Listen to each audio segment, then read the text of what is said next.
in the sense that he's not going to be sitting on a public trial, a criminal trial in April, as he was going to be. Yeah. Obviously, that would have been in the news every day and not great for him. But at the same time, I mean, you all just played a few clips of some of his competitors, and they're calling out the obvious. They're saying that he wasn't prosecuted because he did what Donald Trump wanted him to do, and that might not be in the interest of the voters in New York. So I suppose it helps him more to have the case dismissed, obviously, and not sit on a trial. But you could see that the public is not going to take it as a great look. Criminal defense attorney Jason Goldman, always a pleasure chatting with you. Yeah, speak soon. Thank you. And for the very latest on Mayor Adams and the criminal case, you can stay up to date on the Fox local app right on your phone. You can scan the QR code on your screen there to download it. Again, we're going to bring you the live video address from the mayor as soon as it happens. Let's take a live look outside right now to a Fox 5 weather alert. Lady Liberty probably needs a scarf because snow is expected in our area later tonight. Just one of a few winter storms coming through this week. Very busy there. That's true. Audrey. And she's not the only one who's going to need that scarf, Bianca. We all are. Yes, that's true. Winter weather gear will be needed for the next several days. We have the cold air in place, and now we have the snow on the way.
My fellow New Yorkers, as you may have heard, the Department of Justice has directed that the case against me be dismissed, finally ending a months-long saga that put me, my family, and this city through an unnecessary ordeal.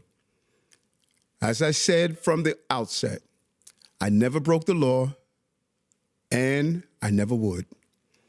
I would never put any personal benefit above my solemn responsibility as your mayor.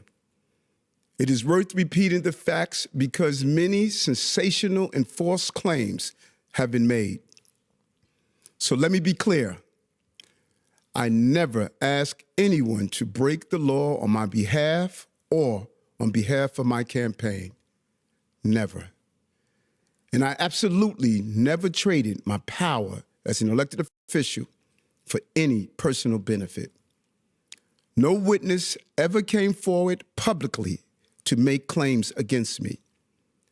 None of the baseless threats from prosecutors of new charges and new evidence ever materialized. And this case will no longer continue.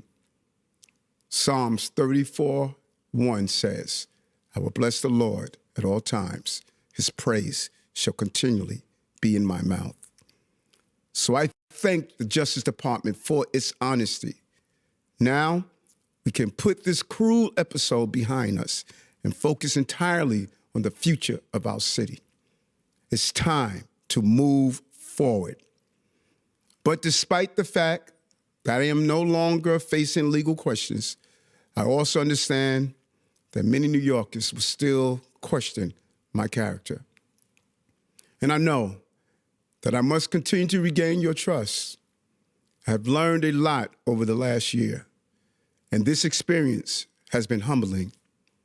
But as we have been dragged through this unfortunate prosecution, I never took my eyes off what was important, you and your family's future. And because of that, our city government has never been stronger. Just look at the figures. We have achieved record drops in crime, record increases in affordable housing, and the highest number of jobs in New York City history. And I want to repeat that. Double-digit drops in shootings, homicides, and subway crimes. The most new housing built in a 3-year period ever, and the most jobs ever. We moved more than 185,000 migrants through our system and out of our care. We helped put $30 billion back into the pockets of New Yorkers through direct assistance. And we enrolled more children than ever into early childhood education programs while reducing the cost of childcare to less than 1/10 of what it was when we came into office for working families. We put thousands of new police officers on our streets and in our subways. And we connected thousands struggling with mental illness to services. That's right. Hidden beneath all the shocking headlines, full of rumors and accusations, all the innuendos and insinuations, the real news is that the women and men of my administration have delivered for the working people of New York, just like I promised we would. Those are the facts. Many people continue to feed whatever false narratives they want, but no one can dispute the numbers. Continue to improve those numbers even more month after month and dedicating myself to the values and fights that New Yorkers believe in is how I will restore the faith in those who have lost it in me. And it would be how I reward the faith of those who believed in me for 4 years ago. Giving hope again to all New Yorkers who want to see their city thrive. If you want to know who I am, all you have to know about me is where I am from. Who I am is not in the headlines. It is in my history. It's the same place as you, working class, struggling to survive, in love with this city, even when it lets us down. I grew up in a place where justice always seemed out of reach. My family was betrayed by a city that didn't care enough about us. And that's why I fought for you and will keep fighting for you because I am you. And that is why you can trust me to keep moving this city forward. This has been the most difficult 15 months of my life, but my inspiration was knowing I was fighting for the people of this city. So many of those people are still facing their own difficult challenges every day, just like my own mother did when she worked 3 jobs to raise 6 children. If you work hard enough, New York City should give you a chance to succeed. This is our great promise. This is my promise to you. Hard work, real results. In a city, and a mayor you can be proud of. Thank you, New York.